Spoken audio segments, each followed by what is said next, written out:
Millionaire stops for lemonade, but a 6-year-old boy says, "I can fix your legs."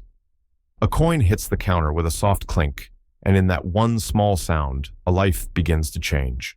It was supposed to be just a short detour. Elliot Ramsey, a retired millionaire architect, known more for his sharp mind than soft moments, had never planned to stop. But there it was, a lemonade stand under a crooked maple tree on Lakeshore Drive. Nothing fancy, just a crooked sign, 2 paper cups, and a boy with the stillness of someone far older than 6. Elliot had no idea that by rolling down his window, he was opening a door to something he didn't believe in anymore. Hope. Millionaire stops for lemonade, but a 6-year-old boy says, "I can fix your legs." Sounds impossible, doesn't it? But by the end of this story, you may not see impossible the same way again. Before we begin, take a second to like this video, leave a comment if you've ever experienced something that changed your perspective, and don't forget to subscribe. These small clicks help us keep sharing stories that make people feel something real. Now, back to Elliot. He sat in his specially modified SUV, waiting impatiently for the light to change when he spotted the stand. Something about the words, painted in blue, "Noah's Lemonade." $1 for hope made him pause. Not cold lemonade, not fresh squeezed, just hope. Against every habit, every impulse to keep moving, he tapped the brake and motioned for his driver to stop. The door swung open, the ramp lowered, and the moment Elliot's wheelchair touched the ground, Noah looked up at him and said calmly, "I can fix your legs." Elliot chuckled. "Can you now?" Noah only nodded once, quietly, like he'd done it before. The soft creak of wood echoed as Elliot wheeled himself through the quiet hallway of his lakeside cottage, the old floorboards beneath him groaning in familiar protest. Outside, the Oregon sky was slipping into a deep, velvety blue. A thin mist had begun to rise from the lake, curling against the tall pine trees, like it was trying to remember something. The house was silent, except for the distant hum of the refrigerator and the soft tick of a grandfather clock that had once belonged to his father. Elliot couldn't sleep. Not after what had happened.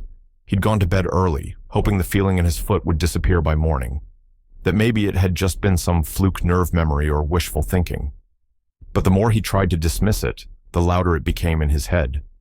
That odd warmth that had crept up his leg when the boy touched him. The faint sensation in his right toes. He had felt it. It wasn't imagined. He rolled into his office and turned on the lamp. The soft glow illuminated the shelves, lined with architectural books, leather-bound journals, and several photo frames, most of them untouched since his accident. A picture of Grace. His wife stared back at him from behind the glass. She was sitting in a sunlit garden, wearing one of her floral scarves. He reached out and touched the edge of the frame. "I don't know what that boy did," Elliot murmured to the photo, "but I felt something." He booted up his laptop and began typing. Spinal cord regeneration, phantom limb sensation, placebo healing. Nothing explained what had happened. He read case studies, searched academic forums, even skimmed through a few fringe articles he normally wouldn't give the time of day. Most of them pointed toward false hope, misdiagnosis, or exaggerated testimonials. And yet, none of those stories involved a child with steady eyes who offered healing the same way someone might offer a bandage or a smile. He pulled up his medical files, old scans, doctor's notes, progress reports. The injury at T11 was labeled complete and irreversible. That word, irreversible, had been his reality for 7 years. He remembered the accident with painful clarity, the sound of crunching metal, the way the world tipped sideways, the sterile white of the hospital ceiling. But today, when that boy Noah placed his hand on Elliot's knee, it hadn't felt sterile at all. It had felt warm, alive, like something had been stirred awake inside him after years of silence. He stared at the cursor blinking on his screen and let out a long, shaky breath. This wasn't just about the sensation in his foot anymore. It was about what it meant. If Noah had somehow caused that, if he wasn't just imagining things, then it meant Elliot's world wasn't as solid as he'd always believed. That maybe some things, no matter how unprovable, were still true. And he couldn't shake one question. What else could the boy do? He leaned back in his chair and stared at the ceiling, the old fan spinning slowly overhead. The lake wind whispered against the windows. Somewhere in the distance, an owl called out into the dark. Elliot closed his eyes, let the sound fill the space. It was peaceful, and yet his mind spun like that old ceiling fan, slow, steady, unrelenting. Eventually, he reached for his phone. He hadn't spoken to her in months, not since her retirement ceremony.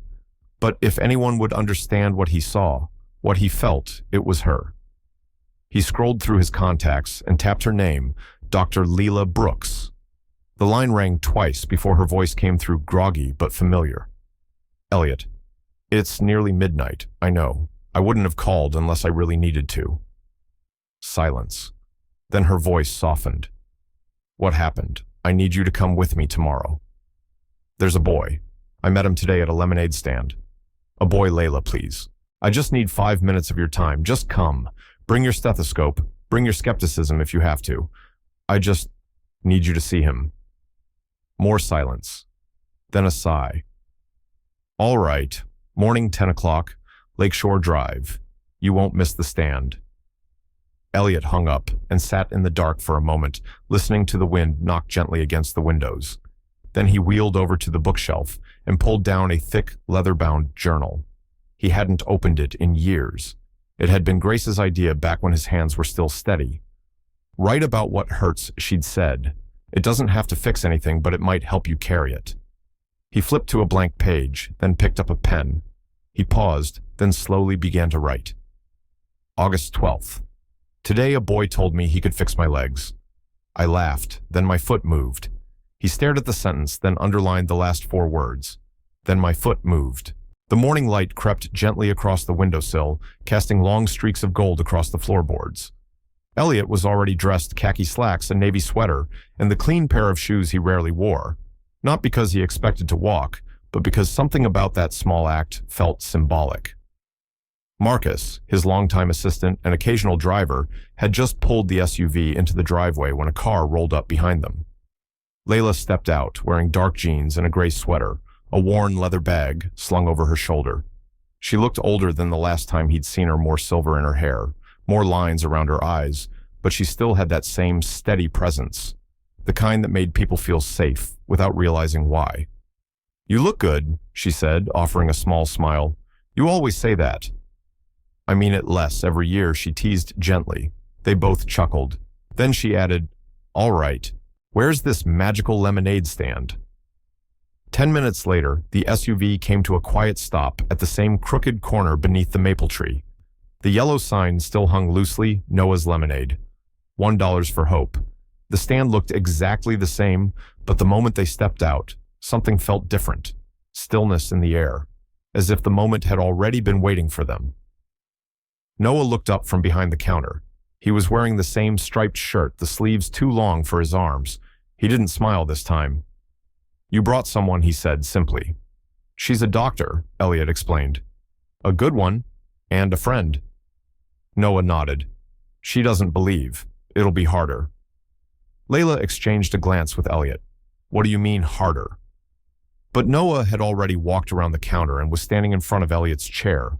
His expression was calm, focused. He placed one small hand on Elliot's knee. Layla crouched, pulling out a small handheld monitor and slipping a pulse oximeter on Noah's finger. Noah looked at her. You don't need to measure anything. I always do, she replied. Then it began. Elliot closed his eyes as that same warmth bloomed in his leg, like sunlight through thick clouds. The sensation traveled deeper this time, not just his foot, but his calf, his knee. Layla blinked. Your vitals are rising, my leg, Elliot whispered. It's tingling again. I can feel it up to my thigh now. Noah's eyes fluttered. A sheen of sweat formed on his brow. Then Elliot's left foot moved, just once, but this time deliberately, controlled. Layla gasped. She hadn't meant to, but the shock broke her usual restraint. I saw that, she whispered. I saw that. And then, as quickly as it began, Noah swayed and dropped to his knees. Layla caught him before he fell. He's burning up, she muttered, checking his pulse. And dehydrated. I told you, Noah murmured faintly. It takes more when someone resists. Layla's hands froze. She looked at Elliot. I wasn't trying to resist, she said. Noah looked at her, his eyes tired but steady. You didn't believe. That's enough. And with that, he fainted completely. It was barely past 11 a.m. when they stepped back into Elliot's cottage, but it felt like they'd lived an entire day. The air was thick with silence, not heavy but expectant, like the world itself had paused to ask now what. Noah lay quietly on the guest bed, the light blanket pulled up to his chest. He was fast asleep, his small face, pale lips, slightly parted, as if whispering something even in his dreams. A glass of water sat untouched on the nightstand. Layla hovered nearby, checking his vitals every few minutes like a reflex she couldn't turn off. "He's stable," she said softly, placing her stethoscope back into her bag.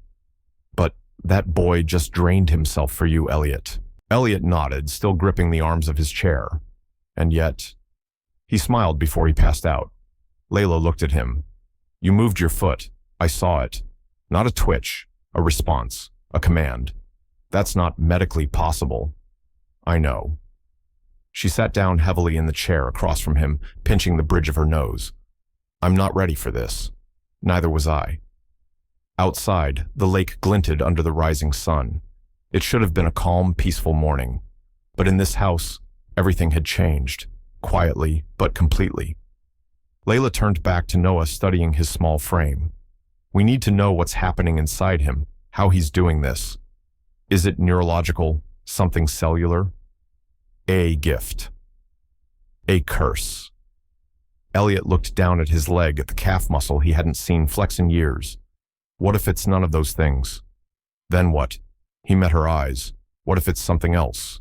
Something we stopped believing in a long time ago?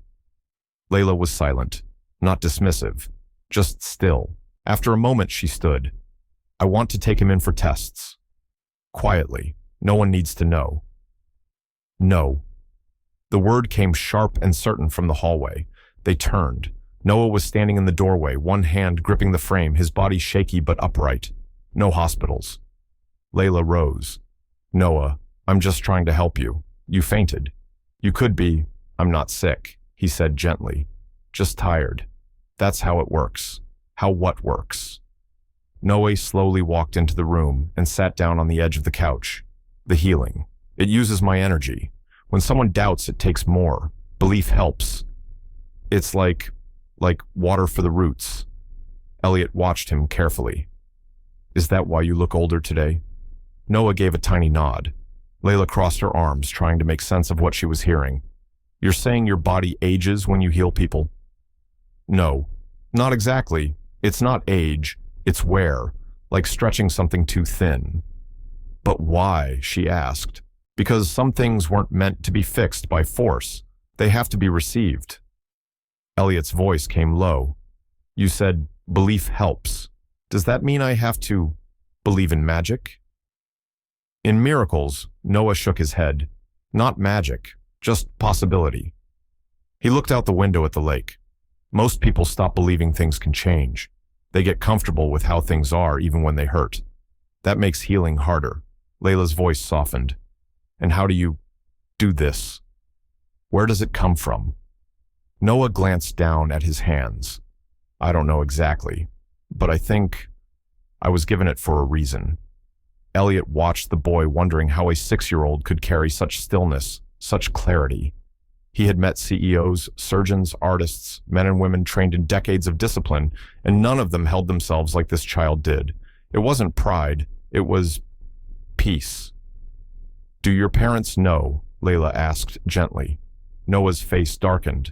"My mom passed away when I was little. My grandma takes care of me now. She doesn't talk about it much." Elliot placed his hands in his lap. "She must know something." Noah didn't respond. Layla looked at Elliot. "We need to speak with her. If there's any history, any story behind how this started, we need to hear it."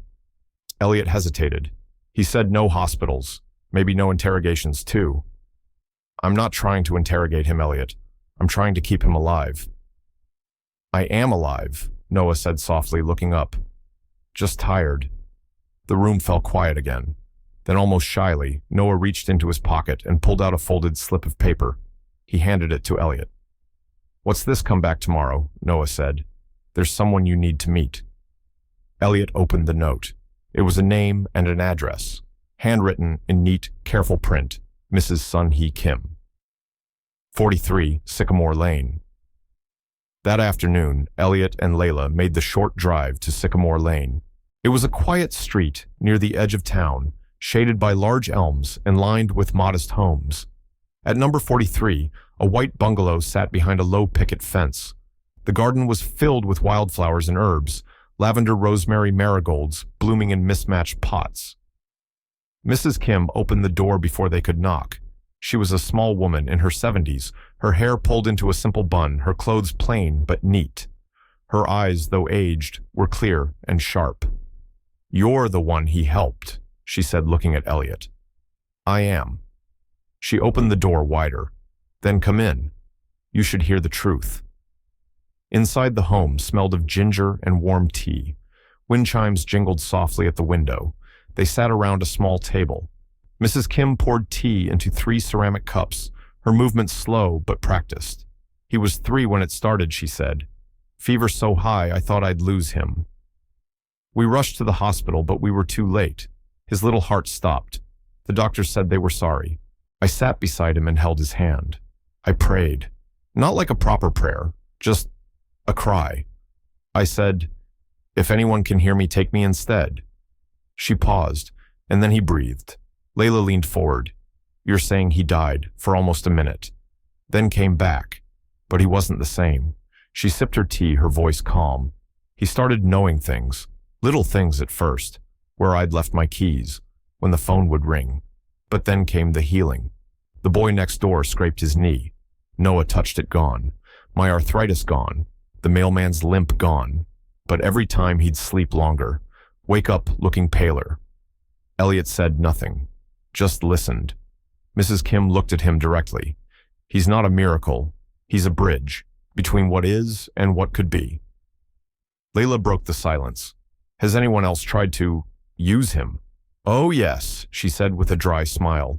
"Word gets around. I kept him close. Moved us here last year. Smaller town, fewer eyes, but some still whisper." She looked at Elliot again. "You're the first one he chose." "Why me, I don't know. But he said your soul was heavy but not hard. That's rare." Layla leaned back. "This can't be sustainable. He's giving too much. I've told him that. But he says it's not about giving, it's about returning, like passing forward what was given to him." Elliot looked down at his leg, which still tingled faintly. "How long do you think he can keep doing this?" Mrs. Kim stared at her teacup. "As long as he believes someone else will carry it forward when he's gone." No one spoke after that. The wind chimes at the window jingled again, catching a passing breeze, and somewhere not far away, a boy rested in a guest bed, waiting to pour the next cup of hope. The morning fog rolled in from the lake like an old friend carrying secrets. Elliot watched it curl across the cottage windows, soft and silver, as he sat quietly at the kitchen table with a mug of black coffee cooling in his hands. He hadn't slept. Not really. Every time he closed his eyes, he saw Noah's face. Calm, focused, unnaturally still. And he felt that tingle again, the impossible spark in his legs. A whisper from nerves, long thought, dead. Across from him, Dr. Layla Brooks looked equally restless. She wore a hoodie and loose joggers, her dark curls tied back in a hasty bun. Her laptop sat open beside a notepad scrawled with medical questions. She wasn't just curious anymore, she was unsettled. Elliot glanced at the small monitor on the kitchen counter. It still showed Noah's vitals from the night before. Stable, quiet, but it didn't explain anything. Nothing did. "I need to run a scan," Layla finally said, breaking the silence. "On you, not him." Elliot raised an eyebrow. "Me, I need to see what changed. You said you felt it in your thigh yesterday, right?" He nodded slowly. "It wasn't a dream. No, it wasn't. I saw your foot move." "Elliot, voluntary motor function like that can't happen if the spinal cord is fully severed. But what if it's not anymore?" Elliot hesitated. "You think it's healing? I think something's happening. Something beyond what textbooks explain. And if it is regeneration, even partial, then your body is trying to reestablish neural communication." He studied her face. The confidence was back in her tone, but it was laced with something else, Hope, maybe, or fear of being wrong. Elliot nodded. Then let's find out. They arrived at the Lakeside Diagnostic Clinic by late morning, a discreet facility tucked behind a row of maple trees and a dental office. The staff recognized Dr. Brooks, immediately offering polite greetings and quiet curiosity as she escorted Elliot through the back hallway, avoiding the waiting room. The MRI technician, a graying man named Sam, blinked when he read Elliot's chart. Spinal injury at T11. Wait, this is from 7 years ago. Layla nodded, giving him a firm look. We're looking for comparative imaging. Just scan him, Sam. Elliot was wheeled into the MRI chamber, the familiar hum and clunk of the machine surrounding him like an old ritual. He closed his eyes, trying not to think about what would happen if there was nothing to see. If it had all been a fluke, a cruel glitch. An hour later, they were back in Layla's private office. The lights dimmed as scan results flickered across the screen.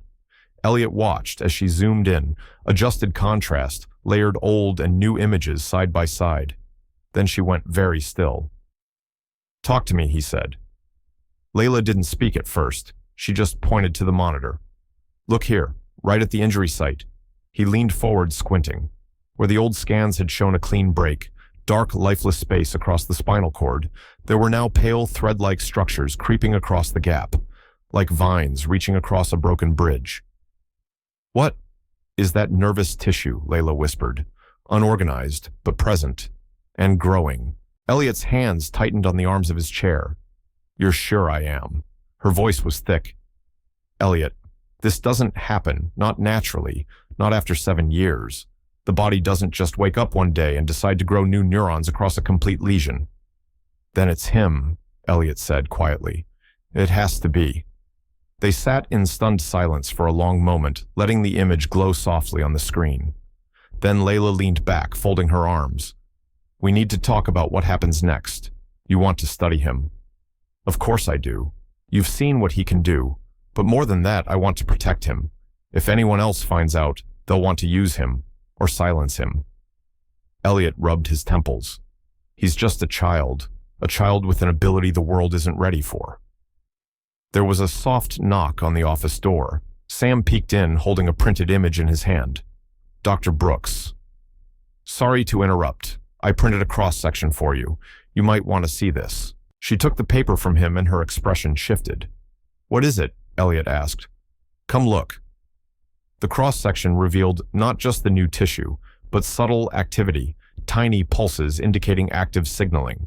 It wasn't just forming. It was working. Layla placed the image down carefully. We're looking at early-stage neural reconnection. You're regaining function, Elliot. He stared at the printout like it was written in another language. I never thought I'd see something like this in my career, Layla said softly. It's not just healing. It's rewriting what we thought was possible. Elliot's voice was quiet. He said I had to want more than just walking.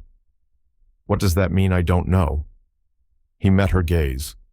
But I think I need to find out. By the time they returned to the cottage, the fog had lifted, and the late afternoon sun spilled golden light across the porch. Noah was sitting there, wrapped in a blanket, sipping warm broth from a mug. He looked up as they approached. You found it, didn't you? Layla frowned. Found what the threads, Noah said simply. Layla crouched beside him. You knew I feel what I fix, he said. Your body wants to be whole again. It just needed a reason. Elliot sat beside the boy. And what's the reason you remembered why you started? Elliot blinked. Started what? Helping people. Noah looked down at his hands, small fingers wrapped around the mug. You weren't always closed off. You used to build things for people, not just profit. Homes, schools, clinics. Then your wife died. The accident happened. You gave up. Elliot's throat tightened. How do you know about grace? I feel what people carry, and I see what they try to forget. Layla's voice cracked a little. That's a lot for a boy your age. Noah didn't look at her. I'm not just me anymore. Elliot leaned forward. Then who are you?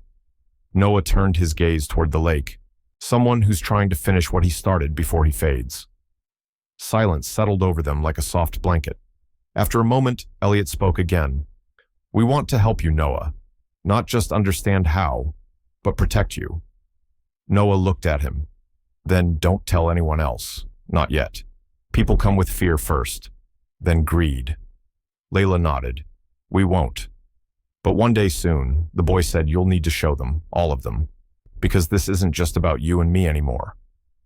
Elliot nodded slowly, the weight of that promise sinking in. As the sun dipped lower over the lake and the world turned gold, they sat together in silence, 3 lives, woven together by threads no one could see, but none could deny. And inside Elliot's body, something once broken continued to stir, as if answering a quiet call to come back to life. The next morning, rain tapped gently at the windows, like it didn't want to wake anyone. A soft drizzle washed over the streets of the quiet Oregon town, collecting on leaves and dripping steadily from porch eaves. Inside the white bungalow on Sycamore Lane, a kettle whistled softly in the kitchen. Elliot sat at the small wooden table, watching the steam rise from his tea. Across from him, Mrs. Sun-hee Kim moved with quiet precision, preparing rice porridge in a clay pot, checking on Noah's laundry, adjusting the corner of a hand-stitched quilt. She barely spoke, but her movements said enough. She was a woman who had survived storms by becoming the eye at the center. Noah lay curled up on the living room couch nearby, asleep under a faded blanket, his breathing even but shallow. There were shadows under his eyes that hadn't been there a week ago. Dr. Layla Brooks sat beside him with her tablet in her lap, glancing between the vitals on her screen and the boy's sleeping face. She looked like a doctor still trying to convince herself this wasn't just a hallucination with a heartbeat. You said he came back different, Layla said, turning her head toward Mrs. Kim. How different exactly? Mrs. Kim stirred the porridge slowly. At first, it was small things. Colors seemed brighter to him. Sounds bothered him more. But then he started knowing things, people's names, what they'd lost, what they feared. He was only 3, but he understood grief like someone much older. Elliot rested his hands on the table. Did he ever talk about where he went? When he died, Mrs. Kim didn't answer right away. She ladled steaming porridge into bowls, added a dash of salt, then placed one gently in front of each of them before sitting down. I asked him once, she said. He said it was quiet. Not cold, not dark, just quiet and full of stories, like the voices of people who had lived and loved and left something behind. He said he couldn't remember their names, but he remembered how they felt. Layla looked over at Noah. Is that where this comes from? His ability, I think. So, Mrs. Kim said, but I also think he's still connected to that place, that in between. It didn't let him go all the way, and now it pulls at him. Elliot stared into his bowl. Every time he heals someone, he gives up a little more of himself. Mrs. Kim nodded. That's why I brought him here, to slow things down, to give him time to just be a child. But he chose to help me, Elliot said, because he knew you'd listen. Layla closed her tablet. You said people have tried to find him. What kind of people? Mrs. Kim hesitated. When we lived in Nevada, there was a man, said he was a therapist, nice smile, clean shoes. He asked about Noah's drawings, his imagination, but he wasn't there to help. He worked for someone else. Government, Layla asked. Maybe private. He never said, but I saw the van parked outside at night. I saw the same man following us at the grocery store, the library. After Noah healed a girl with asthma in public the next week, our neighbors started asking strange questions. We left that town the next day. Elliot's jaw tightened.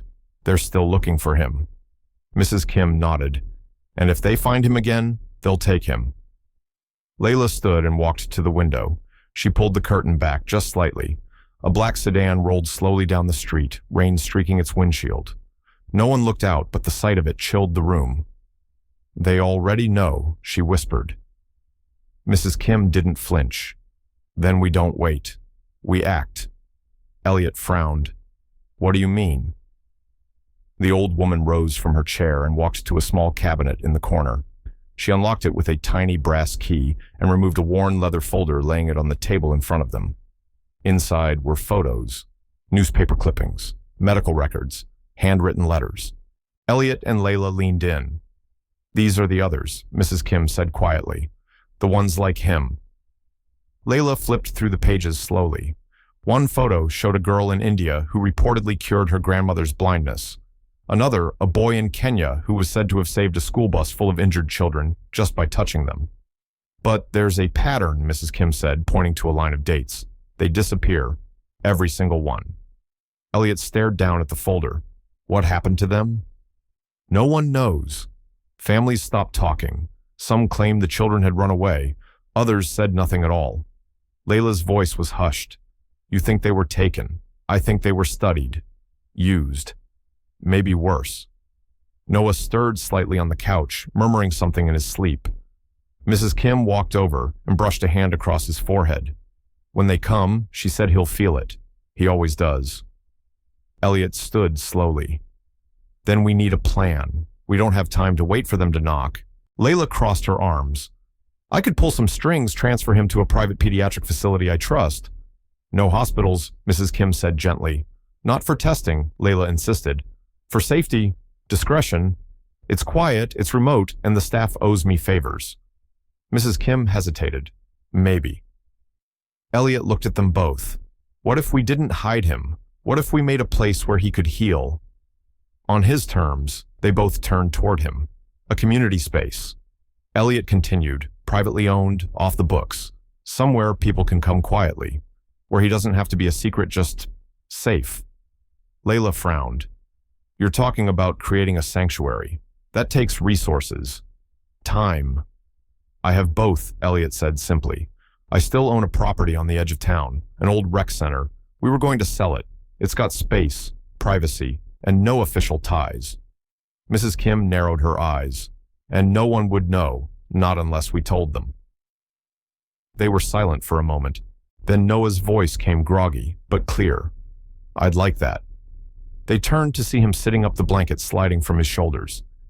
You heard all that, Elliot asked gently. Noah nodded. If it's quiet and safe, I'll go. Mrs. Kim walked over and sat beside him. You'll have to be careful.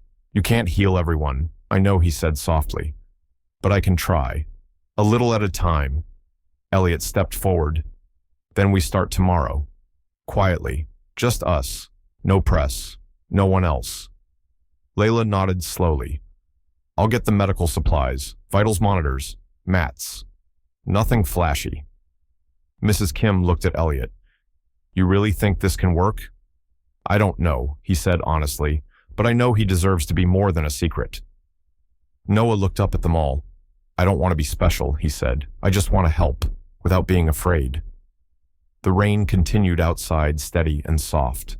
And in that quiet moment, between the worn kitchen walls and the folded evidence of a hidden world, a decision was made. Not to fight, not to flee, but to begin. The clouds had scattered by morning, giving way to a crisp blue sky over the town of Meadow Ridge. But despite the sun and the promise of a new beginning, tension hung in the air like the lingering scent of storm water. Elliot stood in front of the old rec center on the edge of town, his keys trembling slightly in the lock. The building hadn't been used in nearly 6 years, not since the town's budget had shifted and public programs had been relocated. The sign above the double doors still read, Community Hall, its letters faded and chipped.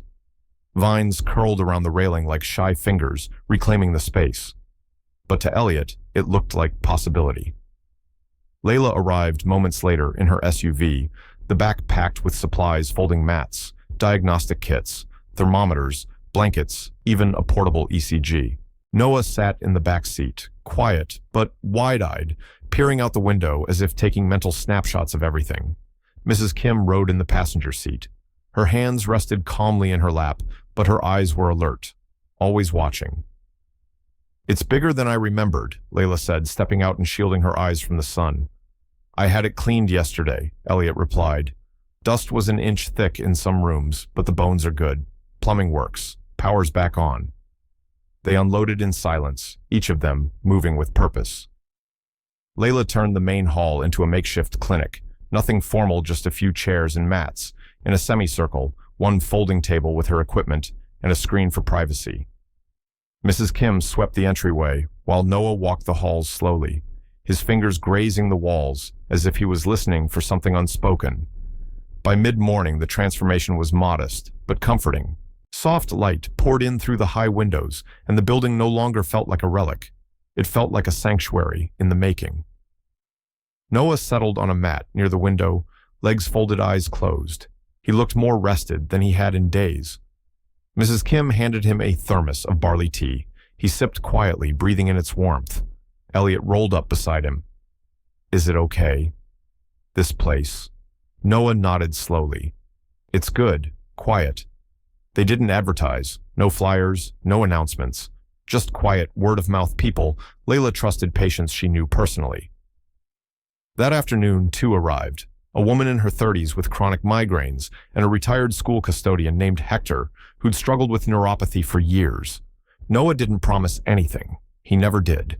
He simply asked them to sit, to breathe, to speak only if they wanted to. He placed his hand gently on Hector's shoulder, and after a few minutes, the old man wiped silent tears from his cheeks and whispered, "I don't feel the burning anymore."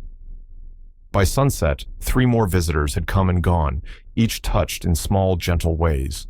A stiff wrist loosened, a headache eased, a tremor quieted, and Noah remained steady, though he rested longer between sessions. That night, Elliot wheeled himself through the hall, watching Layla as she packed up her instruments. "He's pacing himself," she said.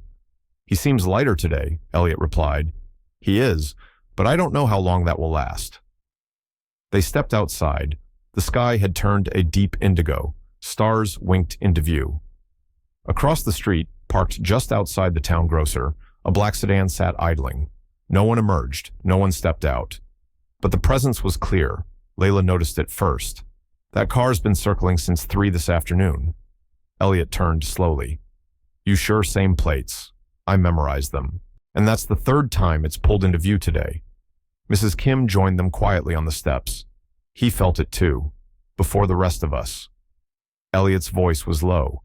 "They're watching." Layla crossed her arms. "We knew they would eventually." A man stepped out of the grocer with a plastic bag in his hand and entered the sedan. The engine rumbled. The car pulled away without looking back, but no one felt reassured. Noah came to the door moments later, looking calm, but his eyes held that quiet weight again. The look of someone who's seen the future and chooses not to speak it aloud. "They're not here for today," he said softly. "But they're close." Elliot frowned. "Do they know who you are?" "They're still guessing." Mrs. Kim placed a hand on Noah's shoulder.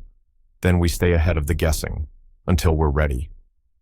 The next day began with rain again, not heavy, just enough to make the sidewalks shimmer and the pine trees drip steadily.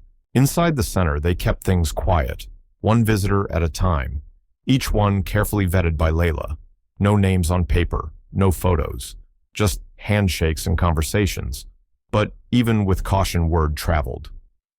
By noon, Elliot stepped outside for fresh air and noticed something new. 3 unfamiliar cars parked at the end of the block. No one stepped out, but he could feel the eyes on him. He rolled back inside. "It's spreading." Layla was kneeling beside Noah, who had just finished helping a teenage boy walk without his crutches for the first time in months. "I know," she said. "They're watching everything." Elliot turned to Mrs. Kim. "We need to decide, do we go underground, shut this down, or face it?" Mrs. Kim didn't answer right away. Then she walked to the window and opened it slightly. The breeze carried the sounds of town footsteps, distant music, a baby crying, birds on a wire, life continuing. She looked at Noah. "What do you feel?" Noah sat still, quiet. "They're scared," he said finally.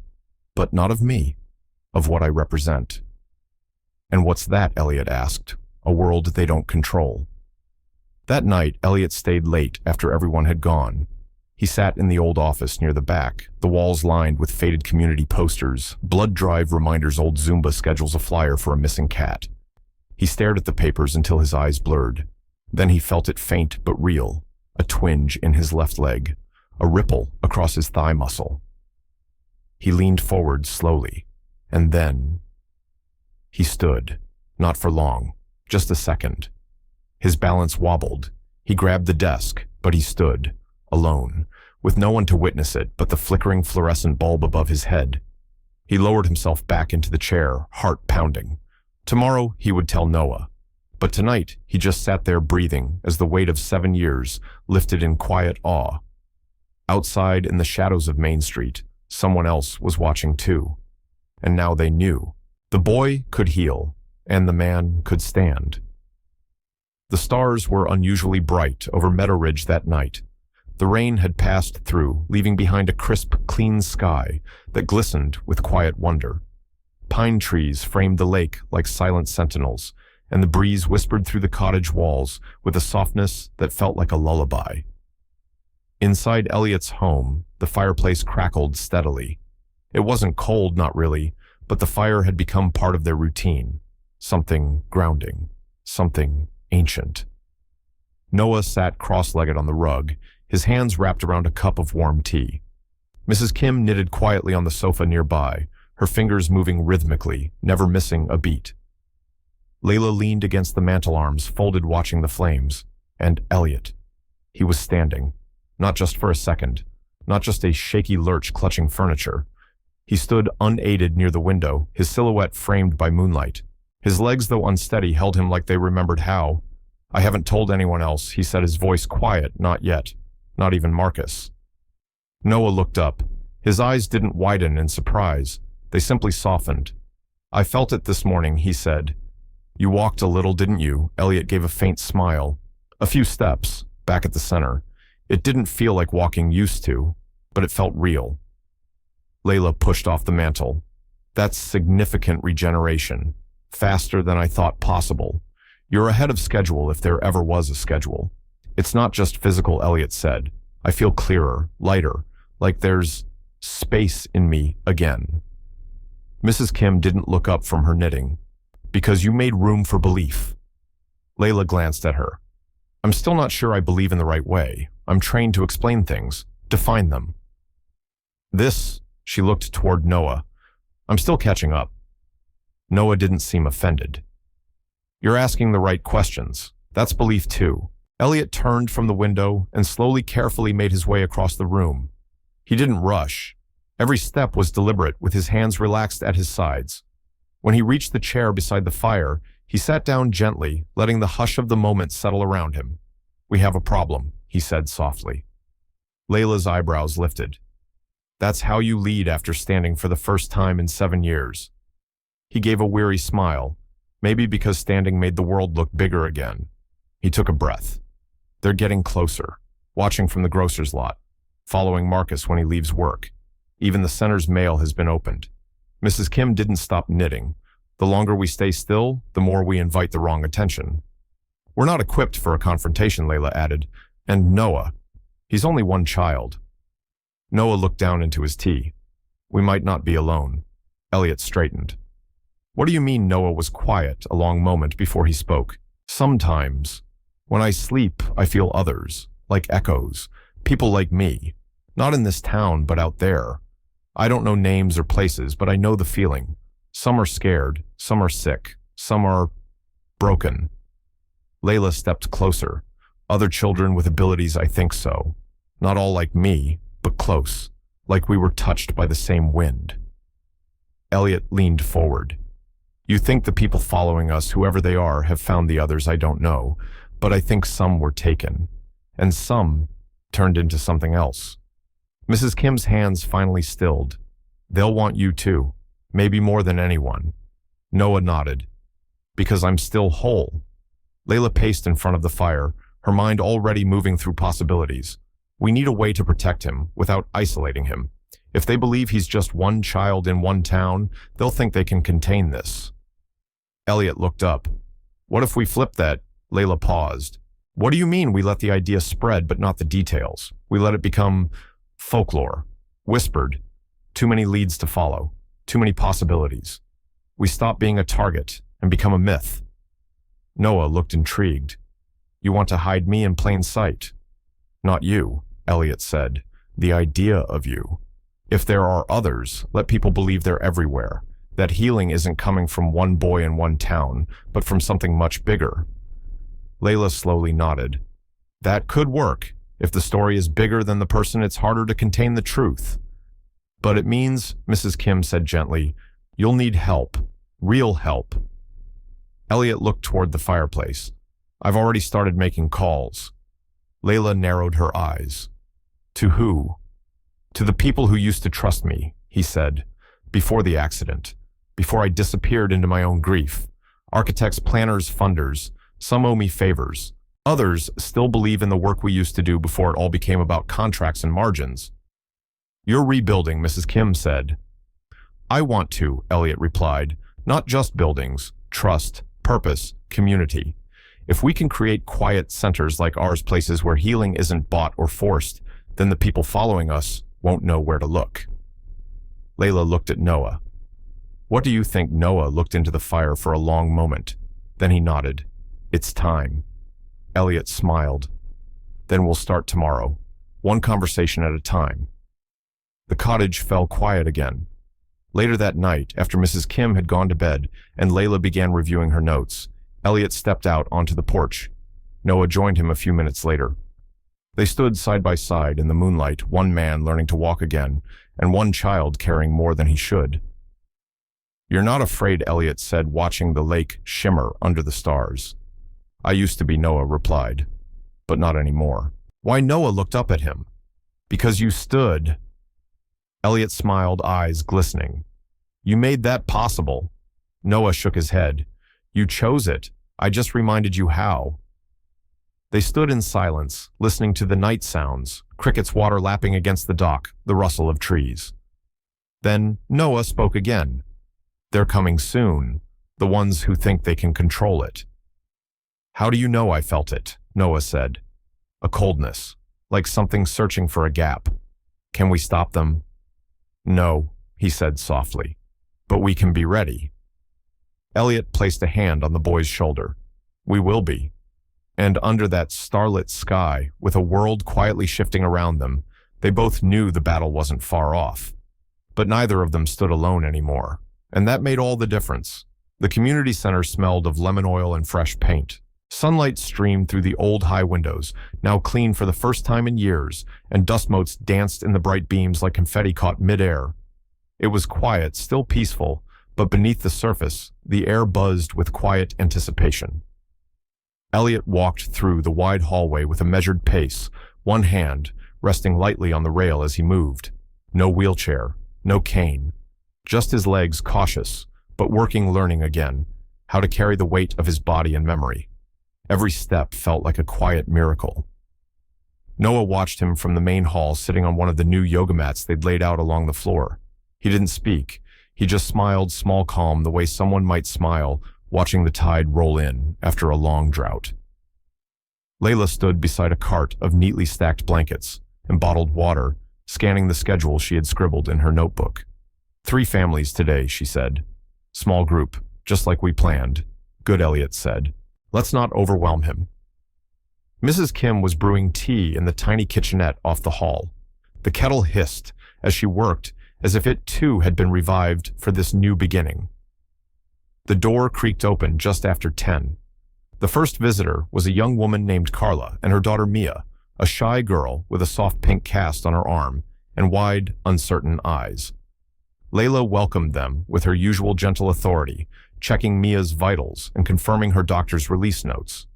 Carla whispered her story to Elliot at the edge of the room, how Mia had a fall a few months ago, how the fracture wasn't healing properly, how the girl cried at night from the pain no one could explain. She doesn't talk about it, Carla said softly, but I know she's scared. Noah approached quietly, kneeling in front of Mia without a word. The girl hesitated, glancing up at her mother, who gave a tiny nod. May I hold your hand? Noah asked. Mia nodded. She didn't speak, but she didn't pull away either. Noah's fingers wrapped gently around hers, and for a moment the room seemed to pause, no sound, but the soft rustle of the trees outside. A warmth spread across Mia's arm, not visible, but felt. She blinked slowly, her small fingers twitching in his grasp. Then her shoulders relaxed, her eyes lifted. My arm doesn't feel buzzy anymore, she whispered. Layla stepped in, scanned the arm quickly, then again, just to be sure. Her pulse is normal, she said, half to herself. Blood flow improved, temperature even. Mia looked at Noah. Can I run now? Noah smiled. Maybe wait a day, but soon. Carla knelt beside her daughter, tears slipping silently down her cheeks. She didn't ask how. She didn't question it.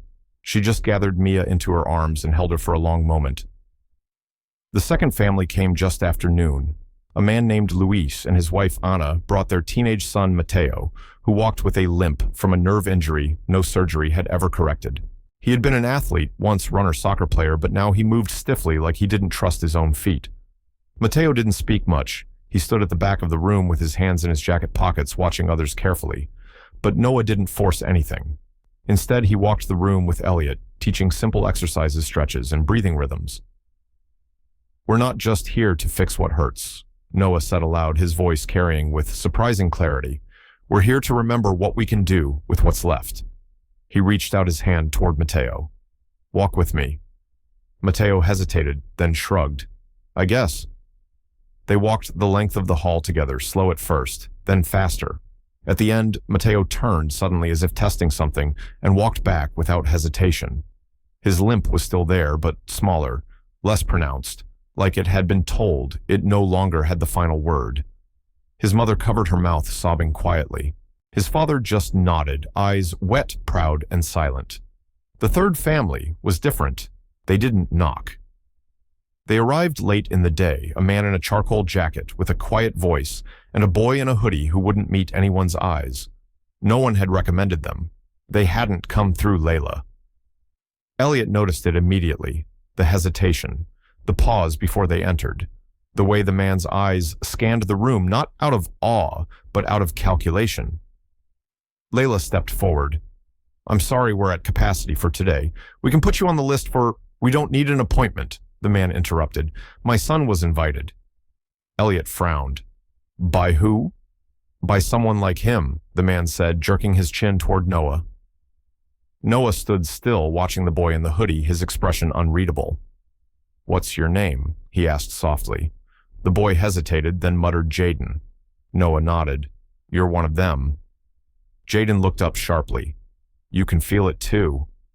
"Yes," Noah said, "but yours is buried deep." Jaden's father stepped in. "He doesn't talk about it. We don't want attention, but it's getting stronger. And sometimes, he screams at night, says he sees people who aren't there." Layla moved between them instinctively. "Maybe he needs proper psychiatric care." "No," Noah said gently. "He needs to remember that it's not a curse." He took a step forward. Jaden backed away. Noah stopped. "I won't touch you if you don't want, but I can help you understand what's happening." Jaden looked at his father, then at Noah, then slowly pulled his sleeve back to reveal his arm, bruised, scarred, and shaking slightly. "I made my mom's tumor go away," he whispered. "Then she died in a car accident 2 weeks later. I think I broke something." Noah's eyes darkened with something deeper than sorrow. "You didn't break anything," he said softly, "but someone let you carry too much." The room went still again. Even Mrs. Kim had come from the kitchen, her hands drying on a towel. Elliot's voice cut through gently. "You can stay for now, if it feels safe." Jaden nodded. He sat on one of the mats beside Noah, legs crossed, not touching, just close, like a satellite in orbit. No healing happened that day, not visibly, but something shifted. Jaden laughed once quietly at one of Noah's jokes, and for now, that was enough. That evening, as the sky dimmed and the windows turned gold with the reflection of dusk, Elliot stood near the door watching the last visitors leave. He turned to Noah, who sat resting against the wall, eyes half closed. "You doing all right?" Noah nodded slowly. "It's different now, easier, like it's not all on me, because others are helping, because they're ready," Noah said. "They're starting to believe they can heal too." Elliot looked around the room, folded blankets, empty mugs, shoes by the door. It looked like a home, more than a center. "It's working," he said quietly. "You're making it work."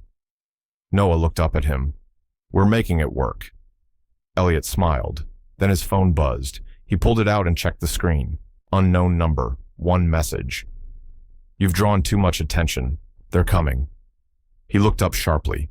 Noah was already standing. "I know," he said. "They'll be here soon." The wind was too still that morning. It rolled through the trees in short, strange gusts, carrying no birdsong, no leaves rustling, no early footsteps of passers-by. The whole town of Meadow Ridge paused, like something invisible had slipped through and told the world to hold its breath. At the community center, Elliot was already up and pacing the main hall before sunrise. He hadn't needed help getting out of bed this morning. His legs moved with ease, with memory, but his chest was tight, and it wasn't the air. It was something else. Layla arrived early too, earlier than usual. She didn't knock, just let herself in and went straight to the windows checking angles. Her hands shook slightly as she closed the blinds halfway, not enough to darken the room, but enough to make someone outside think twice. "You feel it?" she asked Elliot without turning. "Yes," he said. "And it's not just nerves. They're coming." Elliot nodded once. Soon. Outside, the sun rose behind a thin gray haze. It should have been golden, warm, but the light felt cold, like it had passed through something before reaching the ground. Mrs. Kim entered through the back, holding a small paper bag with still warm rice cakes and 2 flasks of ginseng tea. She said nothing at first, just set the food on the counter, looked at both of them, and whispered, "Get Noah ready." In the small meditation room tucked behind the main hall, Noah sat quietly, eyes closed, palms resting on his knees. He wasn't meditating. He wasn't sleeping. He was listening. Jaden sat near him, leaning against the wall with his hoodie-up arms wrapped around his knees. He looked more tired than scared. "They're almost here," Noah said, not opening his eyes. Jaden turned to him. "How do you know I feel their silence? It's different from yours. It's heavy." Jaden didn't ask questions anymore. He just nodded. Elliot entered the room softly. "Noah, we need to talk." The boy opened his eyes slowly. "I know. You don't have to be the one to face them," Elliot said. "I can speak. I can say you're not here. We can hide you." Noah tilted his head. "That won't stop them." Layla joined them, her expression tight. "We still don't know what they want exactly. They haven't made demands, haven't identified themselves. Just observation, interference. Control," Mrs. Kim added from the hallway. "That's what people want when they're afraid of what they don't understand." Noah stood up slowly. "Then I won't hide. Not today." The black vans arrived just before noon. They didn't screech in. They didn't flash lights or sound sirens. They just rolled in like part of a delivery route. 2 matte black vehicles' windows, darkened tires, quiet on the gravel. 3 men stepped out. Suits, not uniforms. 1 woman followed. She wore gray slacks, a collared blouse, and a kind expression that didn't reach her eyes. Elliot met them at the front doors, standing tall in the sunlight. His heart pounded, but his steps were steady. "Can I help you?" he asked. The man in front flashed a badge that meant nothing, just initials and numbers. "We're here on behalf of an active investigation involving unlicensed medical activity and the endangerment of minors." "Is that so?" Elliot said calmly. "You have a warrant." The man didn't flinch. "We're not here for conflict." The woman stepped forward. "Mr. Ramsey, we've followed your work for years. We understand you're a man of reason. We're not here to arrest anyone. We're here to talk." Quietly. Elliot narrowed his eyes. "Talk to who?" "To the child," she said, her voice soft. "The one who's been healing people." Elliot didn't speak. Behind him, Layla and Mrs. Kim stood shoulder to shoulder. "I'm afraid you're mistaken," Layla said smoothly. "This is a private property used for physical therapy, under medical supervision. No child is performing procedures here." The man's jaw tightened. "We have footage, satellite feeds, thermal scans. You're harboring something that doesn't belong in this world without oversight." The words hung in the air like a slap, something Mrs. Kim repeated. "You called him a something." And then Noah stepped forward. He walked calmly barefoot on the old tile floor, sunlight catching the edge of his hair. He stood in the doorway looking small and completely unafraid. "I belong to no one," he said. The woman blinked, taken aback by the clarity in his voice. "You're just a child," she said. "Then treat me like one," he replied. "Ask me what I want." The man moved forward. Noah Kim, under Regulation 14B of the Unnatural Abilities Directive, were authorized to transport you to a secured facility for observation and study. You'll be kept safe, educated, protected. Jaden suddenly appeared beside him. Is that what you told my mom? The woman hesitated. I was 5, Jaden said. She trusted you, and she died 2 weeks later. Silence. Noah looked at Elliot, then Layla, then his grandmother. I choose to stay, he said quietly, with my family, with the people I trust. I'm not an object, and I'm not alone anymore.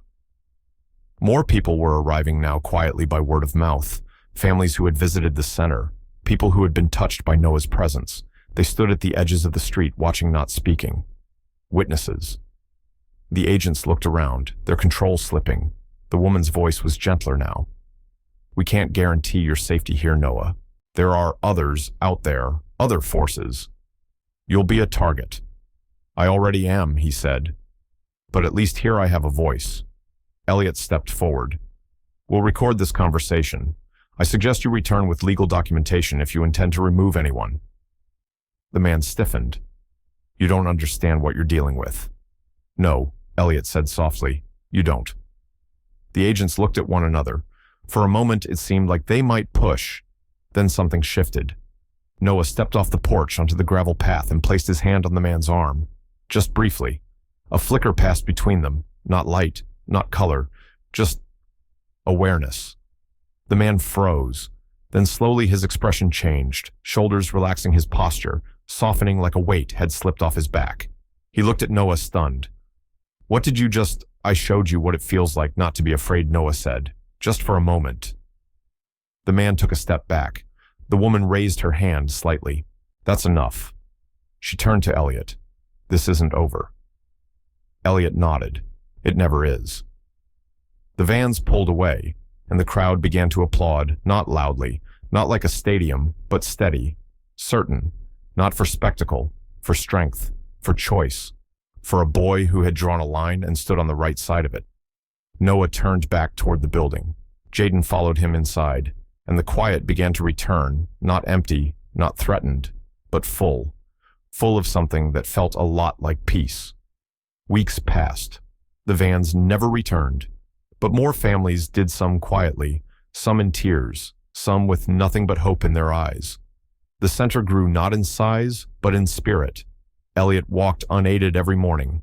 Layla laughed more often. Jaden smiled without hiding it. And Noah. He just kept listening, hands open, heart steady. Healing wasn't about miracles anymore. It was about being seen, being believed, and choosing to stay. If this story touched, you share your thoughts in the comments, like the video, and subscribe for more stories that remind us what humanity still means.